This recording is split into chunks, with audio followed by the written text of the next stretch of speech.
আলু ভর্তা দিয়ে 10 টাকার ভাত খেয়ে তাড়াতাড়ি চলে যায়, অফিসে অনেক কাজ করতে হবে আজকে।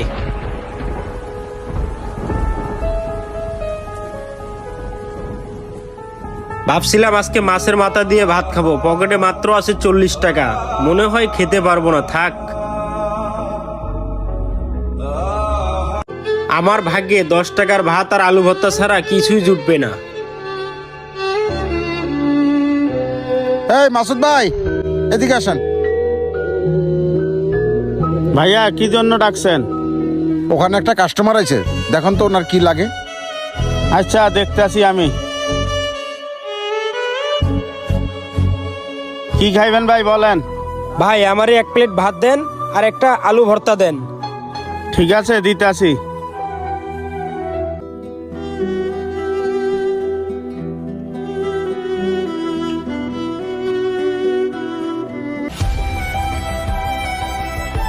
আজকে আমার কাছে বেশি টাকা থাকলে আমিও মাছের মাথা দিয়ে ভাত খেতাম।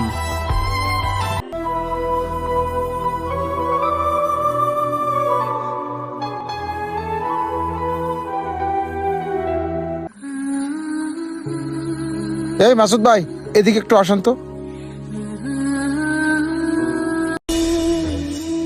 শোনেন, ওই লোকটারে বড় একটা রুই মাছের মাথা দিয়ে আসেন।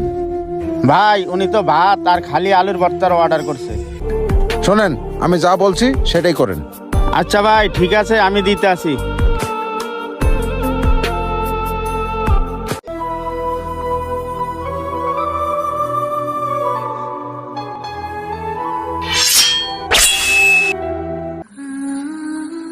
ভাই আমি তো মাছের মাথা অর্ডার করি নাই, আমি শুধু ভাত আর আলু ভর্তা অর্ডার করছি, আপনি এগুলো নিয়ে যান। আপনার এগুলা নিয়ে চিন্তা করতে হবে না, মহাজনে বলছে দিতে, মহাজনে এটার চিন্তা করবে। আল্লাহ সবই আপনার ইচ্ছা, আসলাম শুধু আলু ভর্তা দিয়ে খাবো। হে আল্লাহ, আপনার রহমতের কোনো শেষ নেই, আলহামদুলিল্লাহ।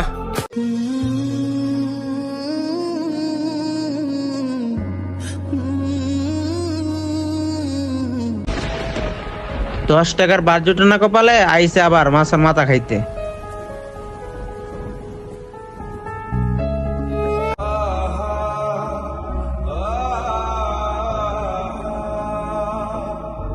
আল্লাহ আপনার কাছে হাজার হাজার শুকরিয়া।